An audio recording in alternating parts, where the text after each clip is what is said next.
Jesús se retiró a una montaña para orar y pasó toda la noche en oración con Dios.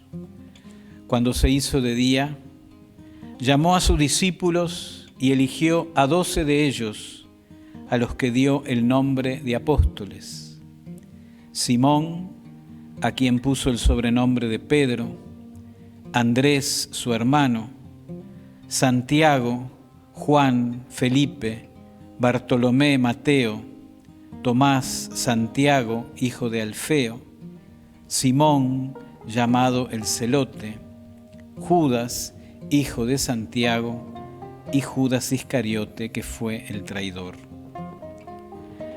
Al bajar con ellos se detuvo en una llanura.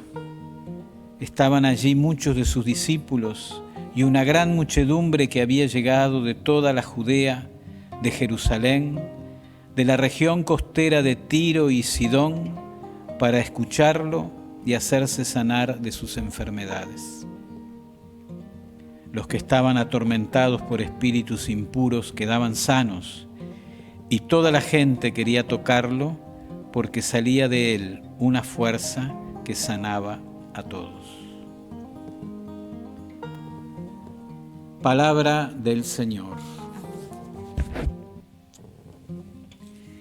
Queridos hermanos, en nuestro Señor Jesucristo, como hemos dicho ya otras veces, cada evangelista tiene una mirada peculiar sobre el misterio de Cristo. Y por eso, al hacer el recorrido por la vida y por el ministerio del Señor, con estas miradas de los evangelistas, lo que encontramos es como una plenitud, porque es como cuando hay varios reflectores que están alumbrando una misma realidad, y cada uno de ellos nos deja ver un ángulo diferente. Por ejemplo, el evangelista Lucas, que es quien nos viene acompañando en este momento del año en las misas de entre semana, nos permite subrayar, por ejemplo, la alegría. Nos permite subrayar el papel de los pobres, el lugar de la oración, la acción del Espíritu Santo. Esos son algunos de los énfasis que hace el evangelista Lucas. Y bueno, y hoy estamos en este pasaje que hemos leído, y al comienzo del capítulo 6, de donde se toma precisamente el Evangelio de hoy, encontramos que aquellos que discrepan con Jesús están como bastante activos. San Lucas nos dijo en su momento que estaban acechando, como el que va a caer sobre su presa. Miraban sobre todo si podían pescar a Cristo, como veíamos, por ejemplo, en el Evangelio de ayer, desobedeciendo la ley, porque eso debería mostrar muy claramente que Cristo era un impostor, alguien que estaba pervirtiendo la fe de la gente y por lo tanto alguien que había que quitar del medio. Entonces estos están como bastante activos, pero resulta que Cristo no se retira, ni tampoco se encierra en una especie de coraza de miedo o de justificaciones, porque Cristo también está activo, solo que la actividad de Cristo, la principal, está en la obra de la misericordia para con el prójimo y en la obra de la santa oración para con Dios su Padre. Cristo está entonces activo en la oración. Y esa oración, dice la palabra de Dios de hoy, produce frutos.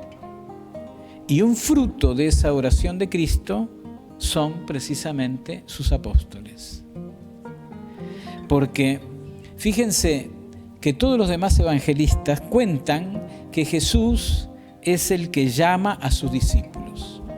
Pero solamente el evangelista Lucas antecede ese relato de la elección de los apóstoles con un detalle. Y el detalle es: pasó la noche en oración. Jesús en el Evangelio de Lucas es el gran orante. Es no solamente maestro de oración, sino hombre de oración. Se dice de San Francisco de Asís que era un hombre hecho oración. Fíjense, si eso se pudo decir de alguien que es discípulo de Cristo, entonces ¿cómo sería la oración de Cristo? Bueno, de esa oración sale una resolución, la de elegir a sus apóstoles. Y eso es muy hermoso. Es muy hermoso saber que los apóstoles son el fruto de la oración de Jesús. Jesús pasa la noche en la oración con Dios.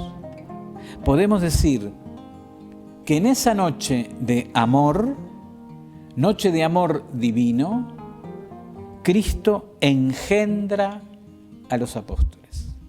Esto es algo muy hermoso, porque es muy interesante utilizar esta palabra engendró, porque fíjense que el evangelista Juan nos dice en el capítulo 1, refiriéndose a todos los que han creído en Cristo, dice: no han nacido del deseo de la carne ni de la sangre, sino que han nacido de Dios. Cada forma de amor tiene su propia fecundidad. Y el amor, según la carne y la sangre, que muchas veces es el amor que en la noche une al hombre y a la mujer, ese amor de carne y sangre produce una realidad, produce hijos. Pero bien explica el evangelista Juan también: lo que nace de la carne es carne y lo que nace del espíritu es espíritu. Cristo, en esa noche de amor, en esa noche de oración, está engendrando a los apóstoles. Es el amor celestial, el amor del espíritu, que fluye con abundancia en la oración del Cristo, es decir, del ungido. Y lo mismo que el patriarca Jacob engendró 12 hijos, que fueron los que dieron comienzo a las 12 tribus de Israel, así también Jesús engendra de este modo espiritual a sus 12 apóstoles para que sean el nuevo Israel. Y así como Jacob tiene una forma de amar, que es el amor de deseo, el amor por la mujer, así también Jesús tiene su propio deseo.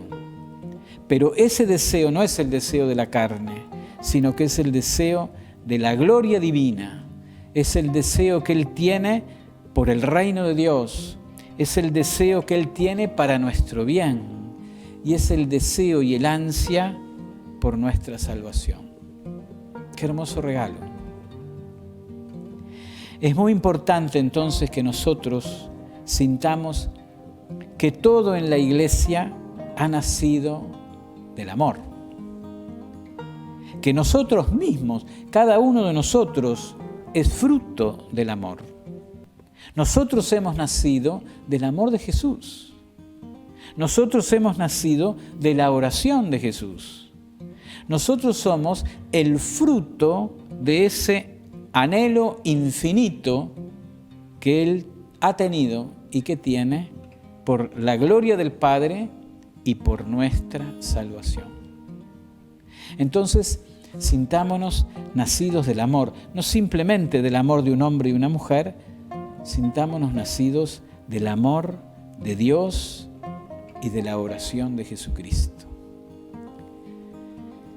Pero bueno, cuando nosotros escuchamos todo esto, que parece y que es muy sublime y muy hermoso, frente a todo esto uno se puede preguntar, bueno, pero ¿y Jesús?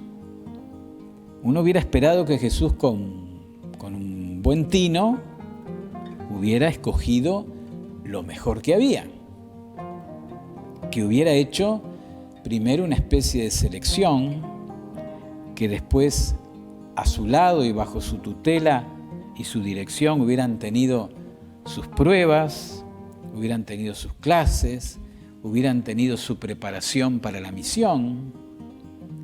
Al fin y al cabo, estas personas no eran más que unos simples pescadores. Pero ahí chocamos de nuevo con los planes y los caminos de Dios que no son los nuestros. ¿Y por qué? ¿Por qué chocamos? Porque escogió personas como nosotros, fieles,